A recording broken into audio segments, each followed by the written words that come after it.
To vaccinate or not to vaccinate, more South Africans may be leaving their homework settings to return to the office as vaccinations ramp up.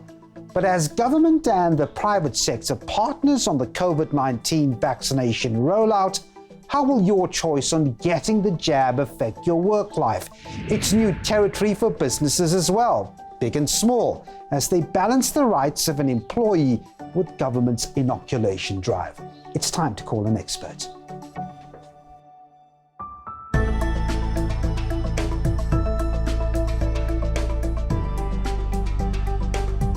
Doctor, thanks for joining us. So we know that the South African government says that inoculations for COVID-19 are not mandatory, but can employers mandate that their employees do indeed take the vaccine? This is a critical question because it is touching on, let's say, key constitutional values.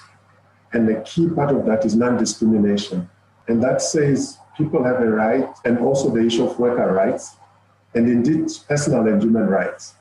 So because of that, government is insisting that vaccination cannot be mandatory.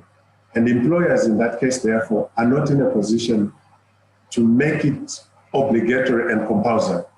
They can encourage workers to do so. They can make information available on the benefits of it and the impact if they don't.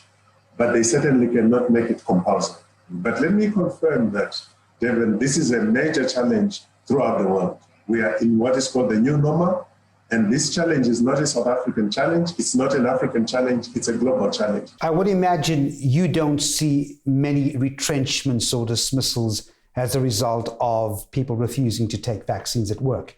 No, we do not see it, we do not anticipate it. We are happy that the union movement, and I'm aware, for example, that some of the teachers have already come out encouraging those few that may not be so willing at this point to do so, to be vaccinated. So I have no doubt that the social partners in the workplace will play their responsible role, encourage workers to vaccinate, encourage employers to find useful compromises in those limited cases where there may be difficult choices to be made. Doctor, final question. For those big corporates, it seems to be perhaps a little easier to try and finalize what your internal law is with regards to vaccinations. But then you have those medium to small businesses who might find this a bit more challenging to implement. What's your advice to them? Look, I think the challenge of the medium and small enterprises in the first place must always be information. And there, I think we need national sustained communication programs to continue to share information so that people make informed choices. So we do not see that whether in the big businesses or in the small businesses, there would necessarily be, let's say, pockets of resistance because of the specificity of particular sectors. I think the asymmetry of information throughout the whole of society, throughout all the workplaces, that I think would be the most important issue.